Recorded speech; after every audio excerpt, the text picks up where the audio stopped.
হায় রে আমার নবীর চেহারা, আসমানের চন্দ্রতে দাগ আছে গো। আমার নবীর চেহারাতে কোনো দাগ পাওয়া যাবে না। আমার নবীর চেহারা বাবা যেমনই আমার নবী পাক খাদিজাতুল কুবরার সামনে দাঁড়িয়ে গেছেন। হায় রে মা খাদিজা আমার নবীর দিকে দেখছেন বাবা, চোখের পলক পর্যন্ত মারে না। খাদিজা বলছেন জানি না, আমি তো ছেলে বহু দেখেছি কিন্তু এত সুন্দর চেহারা আমি আর কখনো দেখি নাই। বাবা গো আমার নবী পাকের চেহারা বাবা গো সূর্যর চাইতে সুন্দর, চাঁদের চাইতে সুন্দর। ওই খাদিজাতুল কুবরা বাবা গো চোখের পলক মারে না, আমার নবী পাকের দিকে দেখে ডাইরেক্ট হয়ে আছে। তো সুন্দর চেহারা, কিন্তু খাদিজাতুল কুবরা ভাবছেন আমার দেখে কোনো লাভ হইবে না। যেহেতু আমি দুটা স্বামী হারিয়েছি, চারটা সন্তান হারিয়েছি, আমি আর বিবাহ করব না, তো দেখে কি করব।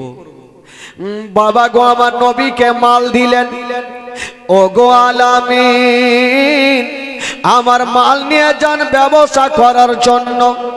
হায় রে আমার নবী মুস্তাফা ওই খাদিজাতুল কুবরার মাল নিয়া বাবা গো ব্যবসাতে যাওয়ার জন্য রেডি। খাদিজাতুল কুবরা ভাবছেন নতুন ছেলে জানি না কোথায় হারিয়ে যেতে পারে। বাবা গো দুটা মেয়েকে সাথে দিয়েছিল, একটা ছিল খাজিমা আর একটা ছিল মাসাইরা পুরাতন গোলামা। ওই দুইজনকে সঙ্গে দিল আর বলল শুনে নাও এ আলামিনের সঙ্গে তোমরা সব সময় সাথে ভাতে থাকবে, তাকে একাই ছাড়বে না। বাবা গো আমার নবী মুস্তাফা ওই দুটা মেয়েকে সাথে করে নিয়া ব্যবসাতে যাওয়ার জন্য রেডি হয়ে গেল। যেই রাস্তাতে চাচার সঙ্গে গিয়েছিলেন বাবা, ওই রাস্তাতে দুটা মেয়েকে নিয়ে চলে যাচ্ছে না। ও যুবক বন্ধুরা শোনো না মা, যেতে যেতে হঠাৎ করে ওই দুইটা মেয়ে বলছেন ও গো আলামিনা আর এখনো চলতে পারি না, একটু গাছের তলাতে বসে যাও। বাবা গো ওই দুইটা মেয়ে একটা গাছের তলাতে বসলো আর আমার নবী একা একটা গাছের তলাতে বসলো।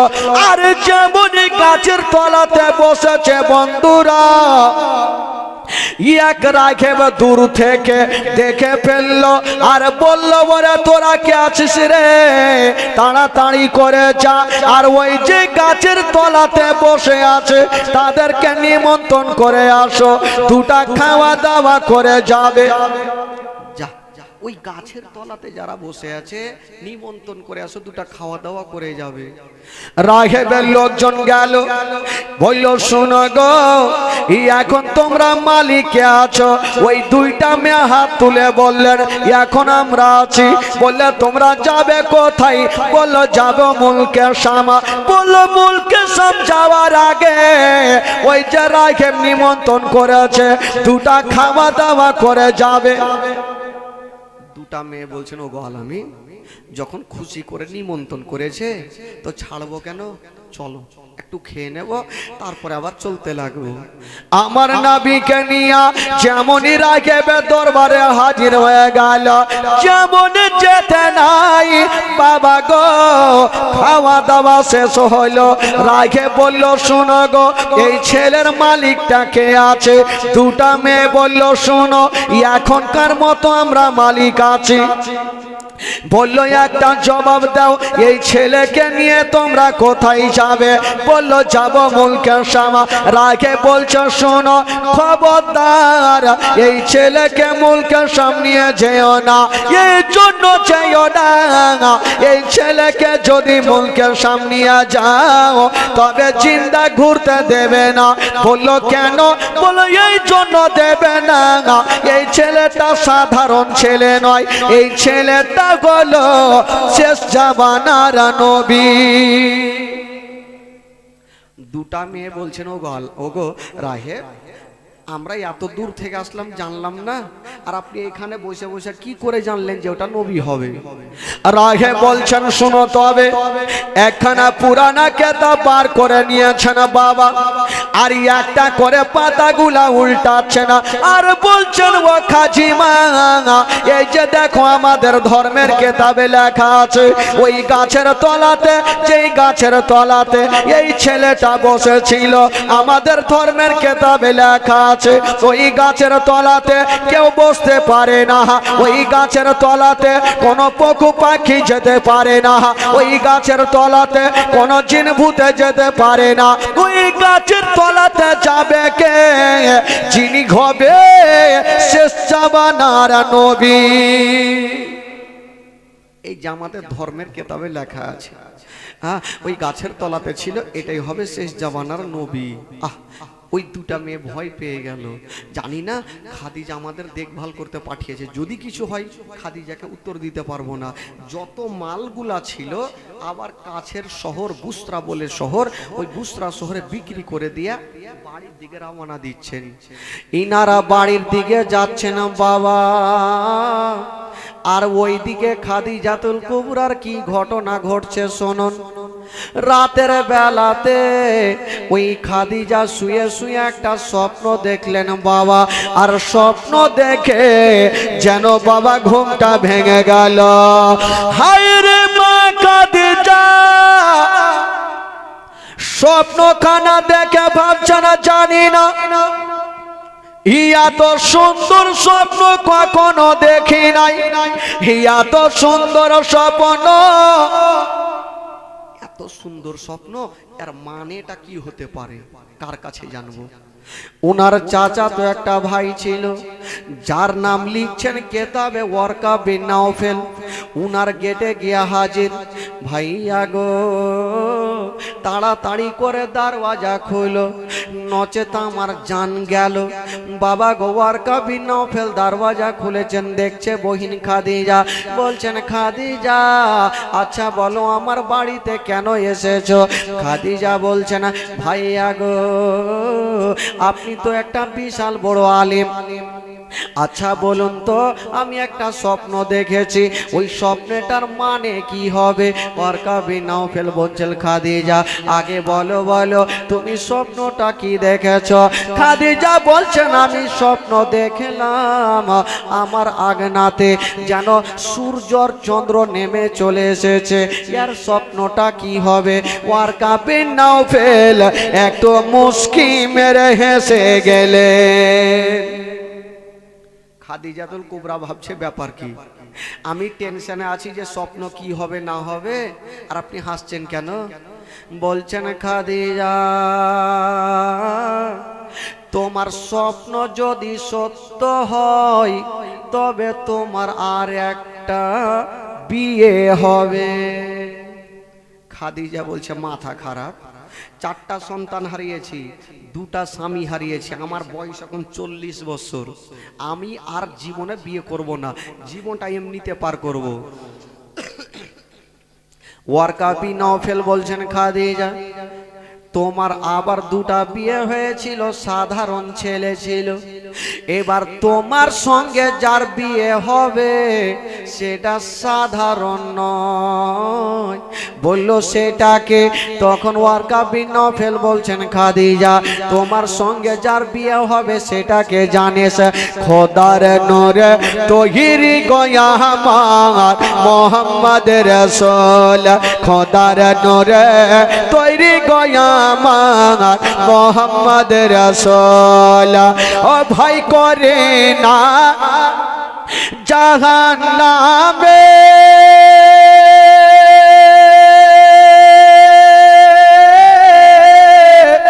আগুন ডরায় নবীর নামে রে, সে আগুন হবে ফুল খোদার নূরে তৈরি গো আমার মোহাম্মদ রাসূল তার কলেমা পড়তে গো মোরা করব না রে ভোল তার কলেমা পড়তে গো মোরা করব না রে ভোল ও চারিয়া দেশে নামাজ পড়ি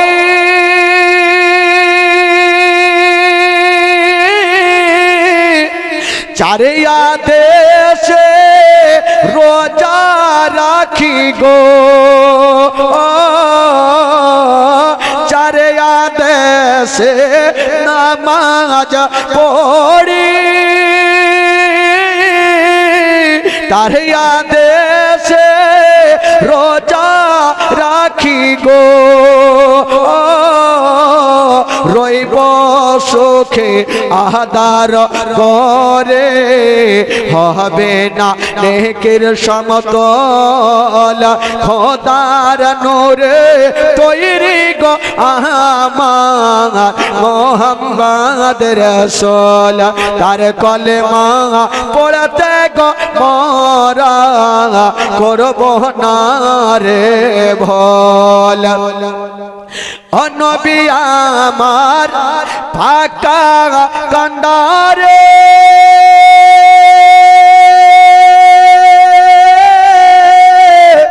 শত হালে ছাড়বে তোরি রে তাই তো বসে আরাম করে হবে না নেকের সমতল খোদার নূরে তৈরি গো আমার মোহাম্মদ রাসূল তার কলেমা পড়তে গো মোরা করব না রে ভোল তার কলেমা পড়তে গো মোরা করব না রে ভোল খাদিজা যার সঙ্গে তোমার বিয়ে হবে সেটা হচ্ছে খোদার নূরে তৈরি এই কথা বলতে নাই খাদিজাতুল কুবরা ভাবছেন জানি না যাকে সবাই নবী বলে জানে উনি তো আমারই মাল নিয়ে মুলকে সাম গেছে কখন ফিরে আসবে বলা যাবে না ওই মা খাদিজাতুল কুবরার বাবা ঘুমটা হারিয়ে গেল ঘুম হারিয়ে গেল কখন নবী আসবে যে বিবাহর কথা আমি বলবো বাবা গো দিন যাই সময় কাটে ওই খাদিজাতুল কুবরার সময় বাবা পার হয় না কখন নবী আসবে বাবা গো ওই খাদিজাতুল কুবরার চুল মোবারকা বড় বড় ছিল একখানা চিরুনি হাতে নিয়েছে একবার চুলগুলা আঁচড়াচ্ছে ছাদের উপরে যাচ্ছে একবার নিচে আসছে একবার ছাদে যাচ্ছে একবার নিচে আসছে একদিনের ঘটনা যেমনই মা খাদিজাতুল কুবরা বাবা ছাদে গিয়ে দেখছেন গো আমার দয়ার নবী মুস্তাফা চলে আসছে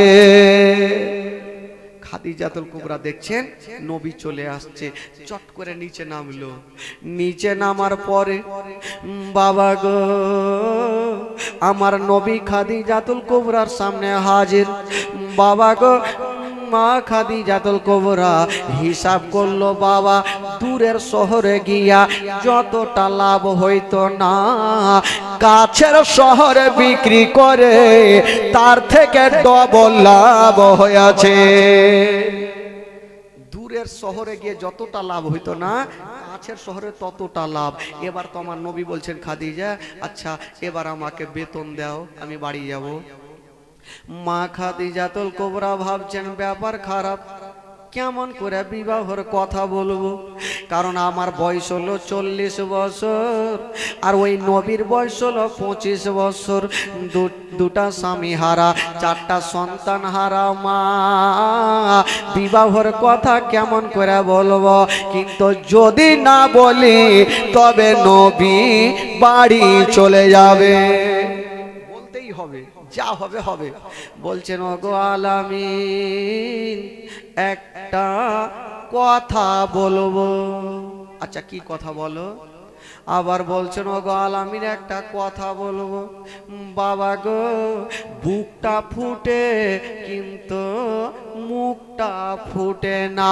ওই 40 বছরের মেয়ে বিবাহের কথা বলতে পারে না।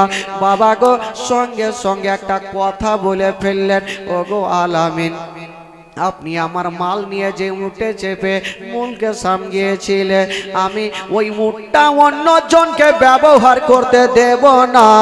ওই উটটা আপনাকে এমনিতেই পুরস্কার দিয়ে দিলাম।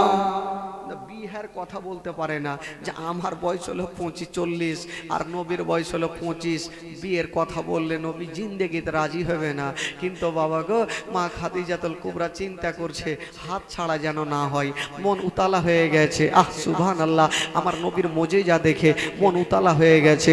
বলছেন খাদিজা দেখে আপনার মোজেজা ভাগবতী মা খাদিজা সপে দিল জীবন আর যৌবন। দেখে আপনার মোজেজা ভাগবতী মা খাদিজা সপে দিল জীবন আর যৌবন। কে মাল দৌলত চাচ্ছিল চরণে সব সপিয়া দিল। কে মাল দৌলত চাচ্ছিল চরণে সব সপিয়া দিল। আপনারে বানাইল আপন আল্লাহর নবী দয়ার নবী গো। আপনি নবী আমার জীবনের জীবন, দয়ার নবী মায়ার নবী গো। আপনি নবী আমার জীবনের জীবন। আপনি নবী আমার জীবন সাথী, অন্ধকার কবরের বাতি। আপনি নবী আমার নির্দনী আর দহন। আপনি নবী আমার জীবন সাথী, অন্ধকার কবরের বাতি। আপনি নবী আমার নির্দনী আর দহন। কে রাহমাতাল লিল আলামিন আপনি উম্মতের জামিন।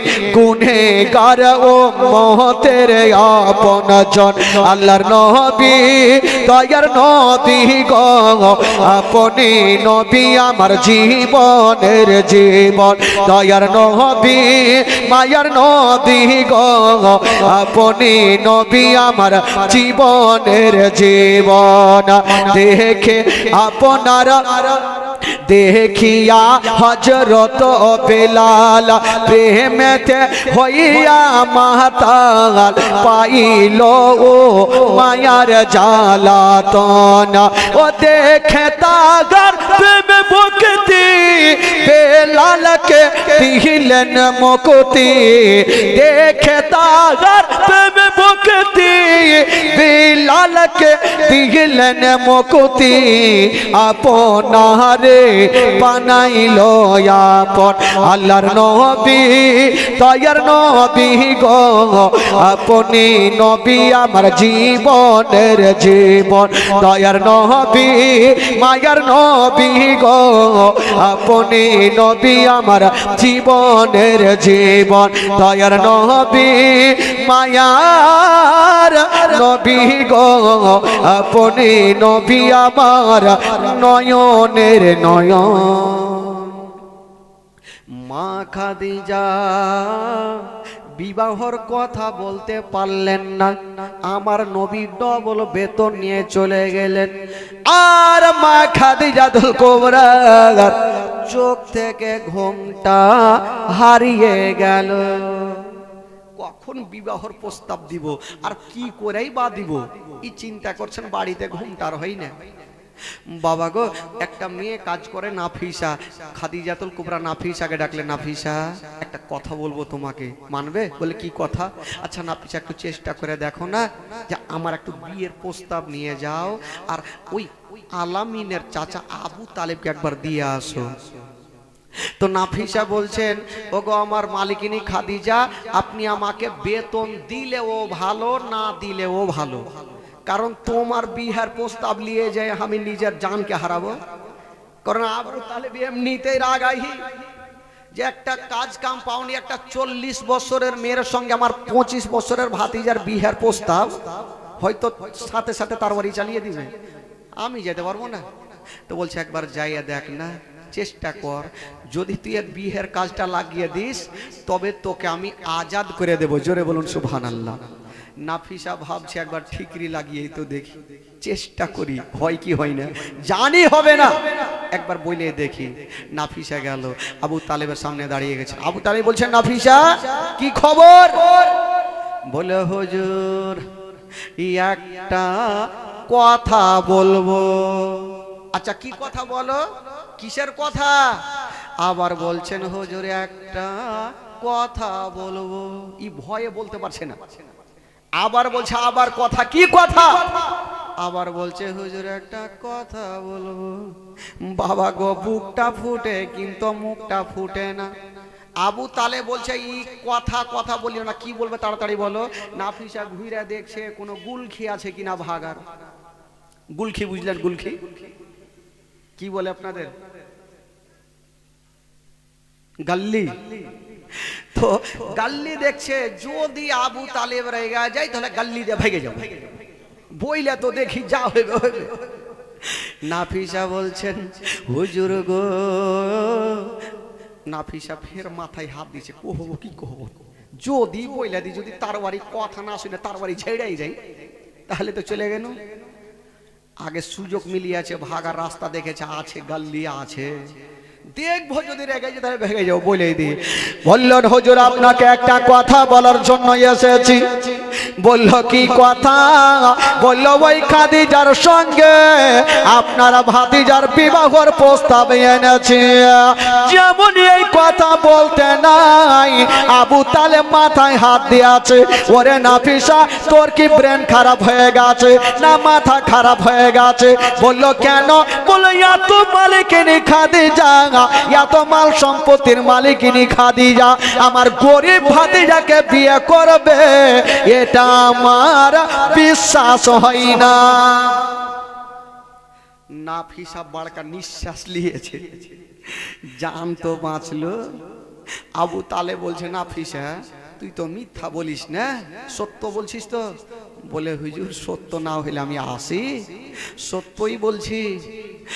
আবু তালেব বলল, দেখো নাফিসা, তুমি বিয়ের প্রস্তাব দিয়েছো ঠিক আছে, তবে আমার ভাইরা তো আরো আছে, একটু তাদেরকে জেনে নি, তারা যদি রাজি হয় তবে আমিও রাজি।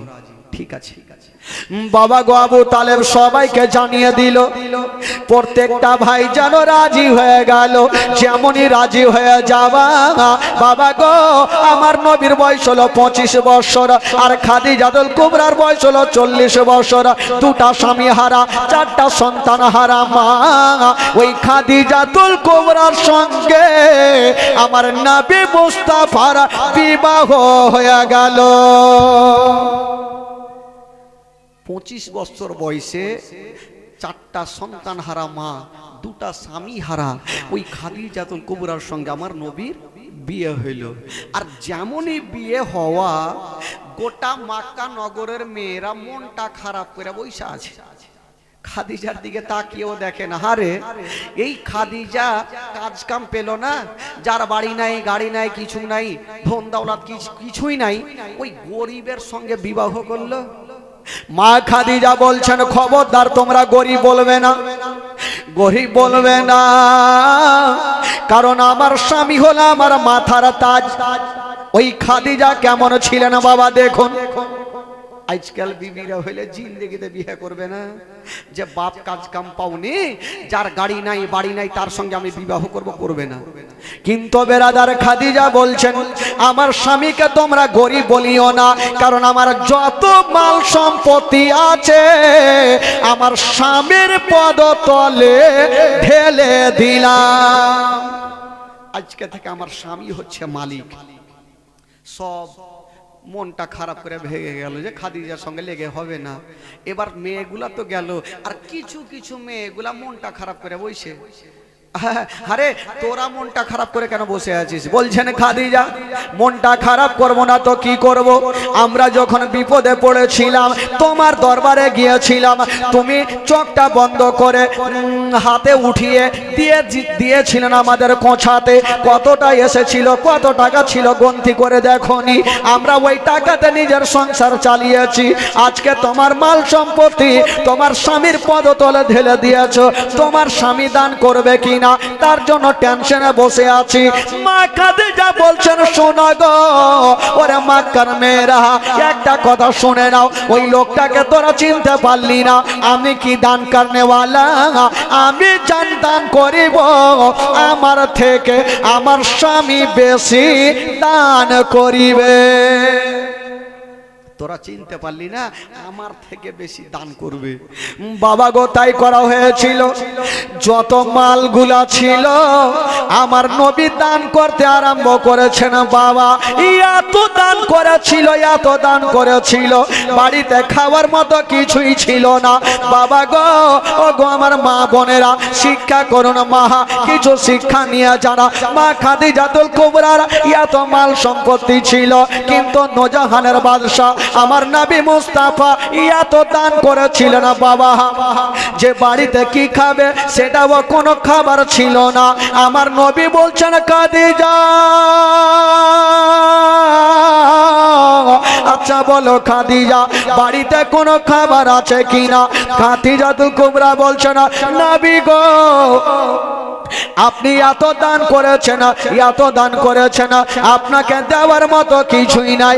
আমার নবী বলছেন খাদিজা আছে তাও আলহামদুলিল্লাহ, না আছে তাও আলহামদুলিল্লাহ। আমার নবী মুস্তাফা বাবা গো না খেয়ে বেরিয়ে গেল, যেমন না খেয়ে বেরিয়ে গেছে। হায়রে মা খাদিজা আমার নবীকে এত ভালোবেসেছিল। বাবা গো বাড়িতে ঘুমটা হারিয়ে গেল, আমার স্বামী খেতে চাইলো, আমি প্রথম বিবি খাদিজা দিতে পারলাম না। মনটা খারাপ করে মা খাদিজা বাবা জঙ্গলের দিকে বেরিয়ে গেল। আমার স্বামী খাবার চাইলো, আমি দিতে পারলাম না, কাঁদতে কাঁদতে জঙ্গলের দিকে বেরিয়ে গেল। যেমনই জঙ্গলের দিকে যাওয়া বাবা গো গোটা জঙ্গলে খাদিজা দৌড়াদৌড়ি করছে না। হঠাৎ করে একটা গাছে একটা ফল দেখতে পেল। খাদিজা ভাবছেন আল্লাহ আমি ফলটা নিয়ে যাব, আমার স্বামীকে দেব। যেমনই বাবা গো ওই ফলটা পাড়তে যাবে, মা খাদিজাতুল কুবরার বাবা গো নরম হাতখানা একটু কাঁটাতে আঁচড়ে গেল, রক্ত ঝরতে লাগলো। ওই খাদিজাতুল কুবরা রক্তকে রক্ত মনে করলেন না। বাবা গো ওই অবস্থায় ফলটাকে সুন্দর করে ধুয়ে বাবা গো টুকরো করে আমার নবীর সামনে হাজির হয়ে গেল। বলছেন নবী গো ও আমার মাথার তাজ, এই যে আপনার জন্য ফলটা এনেছি। আমার নবী মুস্তাফা যেমনই ফলটা নিতে যাবেন বাবা দেখছেন খাদিজাতুল কুবরার হাত দিয়ে রক্ত। বলছেন খাদিজা বলো তোমার হাতে রক্ত কেন? বলো। বলছেন স্বামী গো ও গো আমার মাথার তাজা, আপনার জন্য ফল পড়তে গিয়া আমার হাতে কাঁটা লেগে গেছে।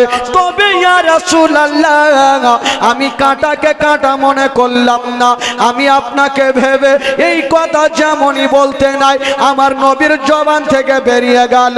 আমার নবী বলছেন খাদিজা আজকে তুমি আমাকে এত ভালোবাসো, তোমাকে একটা কথা বলে দিলাম ও খাদিজা আজকে তুমি স্বামীর হকটা আদায় করে নিয়েছো।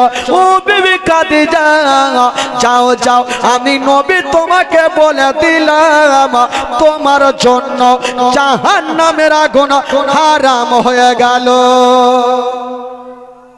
জোরে বলুন।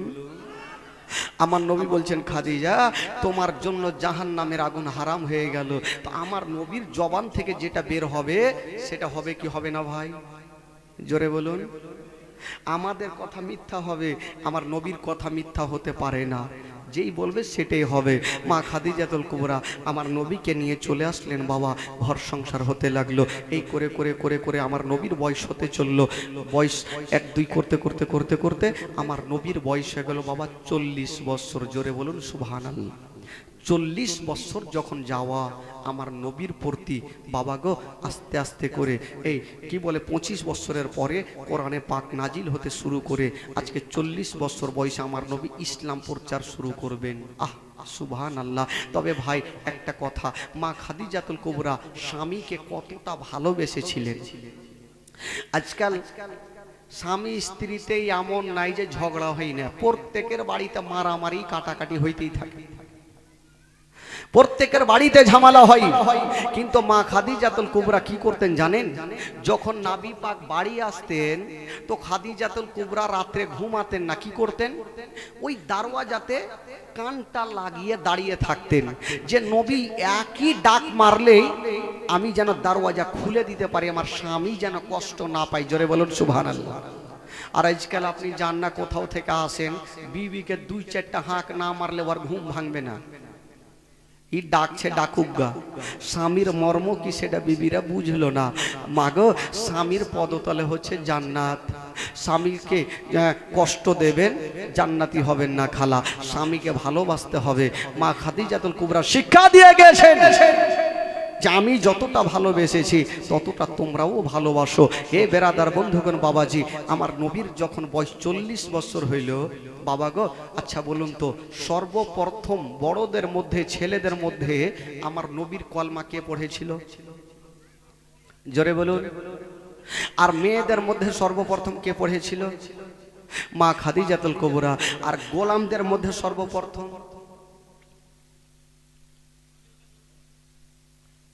ভুলে গেছে,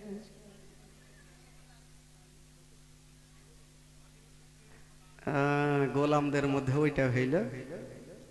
জীবনী শুনে শুনে তো শুনে শুনে শব্দ মুখস্থ আছে, এগুলা ভুলছেন কেন? গোলামদের মধ্যে সর্বপ্রথম কলমা পড়েছিলেন হযরতে যায়েদ রাদিয়াল্লাহু তাআলা আনহু। আর ছোটদের মধ্যে কে পড়েছিল?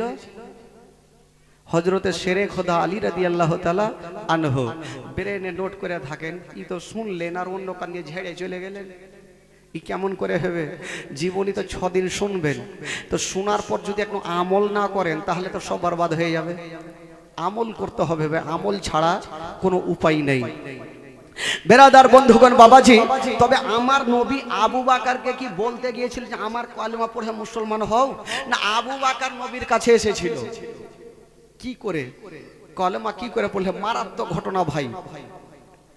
একদিন আবু বকর সিদ্দিক একজন সঙ্গের সাথীকে নিয়ে ব্যবসা করার জন্য মুলকে শাম রওনা দিয়েছেন। যেতে যেতে যেতে যেতে যেতে যেতে একটা বিশাল বড় জঙ্গলে রাত লাগলো।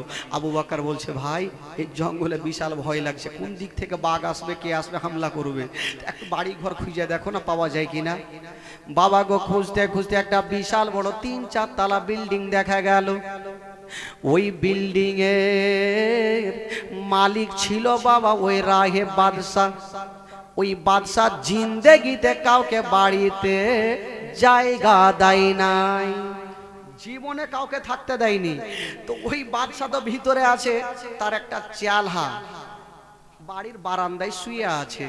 আবু বকর বলছে সঙ্গের সাথীকে, ভাই একে জাগাও, একে জাগাও আর বলো যে একটু থাকতে দেবে কি দেবে না। ওই লোকটাকে হিলাচ্ছে বাবা, মৃত্যু ব্যক্তিকে যেমন গড়কান্তি খেলে ও খেলছে, ঘুমটা ভাঙে না। আবু বকর বলছে এক কাজ করো, ওকে জোরে করে মারো ধাক্কা। আবু বকর বলছে একবার দাও জোরে করে ধাক্কা। যেমনই জোরে করে ধাক্কা দিয়েছে ওই গোলামটা তার বাড়ি নিয়ে চমকে উঠে গেছে। কে আসলো, ওকে জিন্দা রাখবো না, উঠেছে তার বাড়ি নিয়ে উঠে দিচ্ছে দুটা লোক। বলছে ও তোমরা কি খবর, আমার ঘুম ভাঙালে? আবু বকর বলছে দেখো ভাই, আমরা পারদেশি মানুষ, একটু আসলাম, একটু তোমার বাড়িতে থাকার জায়গা চাই। বললো দেখো ভাই, আমি তো এই গোলাম, এই বাড়ির গোলাম, আমার মালিক আজ পর্যন্ত আমার চাকরি 24 বছর হয়ে গেল, জিন্দেগিতে কাউকে বাড়িতে জায়গা দেয়নি। আমার মন বলে, দিল বলে তোমাদেরকেও দিবে না, সময় নষ্ট না করো, অন্য বাড়ি দেখো। আবু বকর বলছে ভাই একবার তোমার মালিককে বলে দেখো না। আরে বললাম তো দিবে না, একবার বলে দেখো। তো গোলামটা গেল, হুজুর দুটা লোক এসছে, একটু থাকার জায়গা চাইছে। বলে এক কাজ করো, ওই দুটা লোককে জিজ্ঞাসা করো ওদের নাম কি আছে। গোলামটা আসলো, হাগো তোমাদের নাম কি? আবু বকর সিদ্দিক বলে দিলেন আমার নাম হচ্ছে আবু বকর সিদ্দিক রাদিয়াল্লাহু তাআলা আনহু।